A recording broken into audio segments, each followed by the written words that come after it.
বাকি সব আনন্দ একদিকে, আর বাড়ি থেকে মাত্র 10 মিনিটের ডিস্টেন্সে কাজে যাওয়ার আনন্দটা কিন্তু আরেক দিকে। আমি না সব সময় দূরে দূরে কাজে যাই, তাই আমারও কখনো কখনো মনে হয় কাজ আমার বাড়ির পাশে একটা কাজে আমি যেতে পারতাম, যেখানে আমার টাইমিং নিয়ে কোনো টেনশনই থাকবে না। এই বাস ধরতে হবে, এই ট্রেন ধরতে হবে, এই ট্রেনের টাইম আছে, বাসের টাইম আছে, এই চিন্তাভাবনাগুলো আমার মাথাতেই আসবে না। তো সেই দিনটা আমার সাথে হয়েছে, মানে সেই ব্যাপারটা আমার সাথে হয়েছে, তাই জন্য আমি এতটা হ্যাপি আজকে।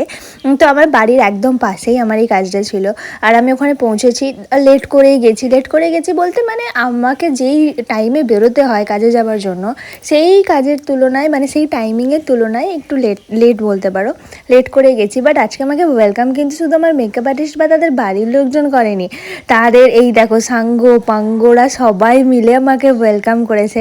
কী যে ভালো লাগছিল, ওর 3টে বেবি একই রকম দেখতে, আর কি যে সুন্দর, আমার বাড়িতে যে ছিল তারই মতন। তো আমি ওদেরকে একটুখানি আদর করছিলাম, ওরা কিন্তু কি ভালো কি শান্ত, আমাকে কিচ্ছু বলেনি, আমি ওকে কোলে নিচ্ছিলাম তাও আমাকে কিছু বলেনি। একটা জিনিস তোমাদের দেখায় দাঁড়াও, যে কেউ কত সুন্দরভাবে মানে এত সুন্দরভাবে যে এটা মানে আঁকতে পারে হাতে। আমি না দেখে ফার্স্টে কনফিউজড হয়ে গেছিলাম, ভাবছিলাম কি যে এতটা সুন্দর কেউ হাতে হয়তো করতে পারেনি, এটা কোনো প্রিন্ট বা কোনো ছাপ। বাট তারপরে আমি জানলাম কি যে না, ওটা হাতেই করেছে আমার মেকআপ আর্টিস্ট টের দিদি করেছে ওটা। তো তারপর আমরা না যেখানে রেডি হব, মানে যেখানে আমরা মেকআপ করব সেখানে চলে যাই। তো সেখানে গিয়ে আমরা সব জিনিসপত্র গোছাই, অ্যান্ড তারপর আমরা আমাদের রিলসের কিছু বিফোর ক্লিপ নিই। তো তারপর আমরা রেডি হতে স্টার্ট করব। আর দেখো আমার বেস মেকআপ হয়ে গেছে, অ্যান্ড আমরা নিচে যাচ্ছিলাম খেতে। তো আজকে আমি ভাত খেয়েছি, বাড়ির একদম পিওর বাড়ির খাবার রান্না, তো কী যে ভালো লাগছিল। আর জানো তো আমি না আজকে মিষ্টি খেয়েছি। অ্যাকচুয়ালি কী বলো তো, আমার পছন্দের মিষ্টি না আমার মুখের সামনে এনে রেখে দিয়েছে। আর হচ্ছে ভাত খাওয়ার পরে একটু ঝাল ঝাল কিছু খাওয়ার পরে না একটু মনে হয় কি যে একটু মিষ্টি খেলে ভালো হয়। আর সেই টাইমে যদি মিষ্টিটা মুখের সামনেই থাকে তাহলে আমি কীভাবে নিজেকে কন্ট্রোল করি বলো। তো আমি খেয়ে নিয়েছি, তারপরে শাড়ি টাড়ি পরে আজকের লুকটা দেখে তো তোমরা বুঝতে পারছো না যে আজকে বৃদ্ধি লুক হচ্ছে। আর আজকে জুয়েলারিগুলো দেখছো তো আমার মেকআপ আর্টিস্ট নিজে হাতে বানিয়েছে, দিন রাত এক করে জেগে লেগে ওইগুলো বানিয়েছে এই লুকটার জন্য, এই মানে আজকের এই শ্যুটটার জন্য। তো আমি ওদের বলছিলাম যে কত ভালো, কতটা এফোর্ট দিয়েছো, কতটা খেটেছো, সেটাই বলছিলাম। যাই হোক, এখানে তো আমি অলমোস্ট রেডি হয়ে গেছি, আমার হেয়ার স্টাইলও হয়ে গেছে, তারপর জুয়েলারিগুলো পরা হচ্ছিলো, and here is my final look. কী যে ভালো হয়েছে, আমি না কখনো এরকম জুয়েলারি দিয়ে শ্যুট করিনি এর আগে, তো তার জন্য আমিও ভীষণ এক্সাইটেড ছিলাম, আমারও ভীষণ ভালো লাগছিলো কেমন লাগবে, কীরকম হবে ব্যাপারটা। তো খুবই ভালো ব্যাপারটা হয়েছে। তো তারপর আমাদের শ্যুটটাও ভালো হয়েছে। এবার যেহেতু বৃদ্ধি লুক, তো আউটডোর শ্যুটটাই ভালো লাগে আর কি বৃদ্ধিতে। তো তার জন্য আমরা তাড়াতাড়ি করে রেডি হয়েছি, যেহেতু সানলাইট থাকতে থাকতে আমরা বাইরে বেরোবো। কদিন ধরেই না এত বৃষ্টি হচ্ছে, মানে বিকেল হলে মেঘ উঠে যাচ্ছে, ঝড় বৃষ্টি হচ্ছিলো। তো তার জন্য আমরা দুজনেই একটুখানি টেনশনে পড়ে গেছিলাম কি যে আমরা যেহেতু ভেবে রেখেছি আউটডোরে শ্যুটটা করবো, তো সেটা প্রপারভাবে করতে পারবো তো, মানে ঝড় বৃষ্টি শুরু হয়ে যাবে না তো। তো যাই হোক, আজকে তো সেটা হয়নি। আজকে এত রোদ ছিল কি যে 4টা-5টা পর্যন্তও যেন রোদ কাটছে না, এরকম একটা ব্যাপার। আর যেটা আমাদের দরকারই ছিল আর কি। তো সেরকম টাইমেই মানে আমরা বেস্ট যেই টাইমে চেয়েছিলাম, যেভাবে চেয়েছিলাম সেভাবেই শ্যুটটা করতে পেরেছি, সেই টাইমিংয়েই শ্যুটটা করতে পেরেছি। তো আমরা এই যে বাড়ির আশেপাশে ঘুরেই শ্যুটটা করেছি বলতে পারো, কারণ অনেক বড় প্লেস ছিল, এদিক ওদিক করে গাছ টাছ পুকুর এইসব দিয়ে।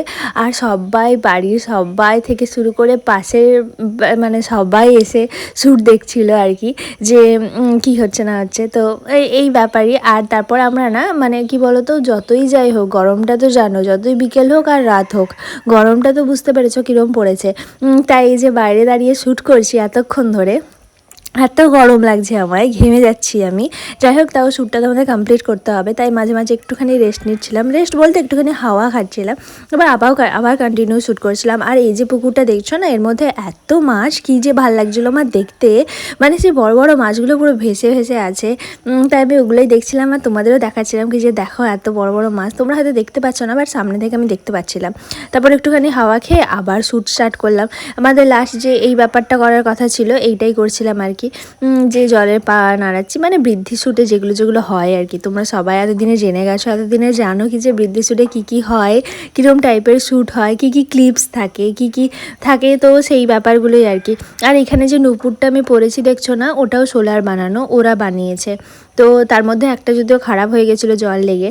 আর এখানে ও কতটা স্ট্রাগল করছিল ফটোগ্রাফার আজকে কি যে ছবি তোলার জন্য, কেননা ওখানে প্লেসটা একটু কম ছিল আর ওর দাঁড়িয়ে ছবি তোলার পজিশনও সেরকম ছিল না, ওই জন্য একজনকে ধরে রেখেছে হাত ধরে টেনে আরও শ্যুট করছিল। আর এখানে সবাই দেখছিল আর দেখতে এসেছিলো আর কি যে কীভাবে কী হচ্ছে, কীরকমভাবে শ্যুট হয়। অ্যাকচুয়ালি সবার তো জানা থাকে না, মানে সবাই মানে এগুলো তো দেখে অভ্যস্ত নয়, তাই চোখের সামনে দেখতে বেশ ভালো লাগে। আমারও না কখনো কখনো শ্যুট দেখতে ভালো লাগে, করতে তো ভালো লাগে সেটা আলাদা ব্যাপার, বাট দেখতেও আমার ভালো লাগে।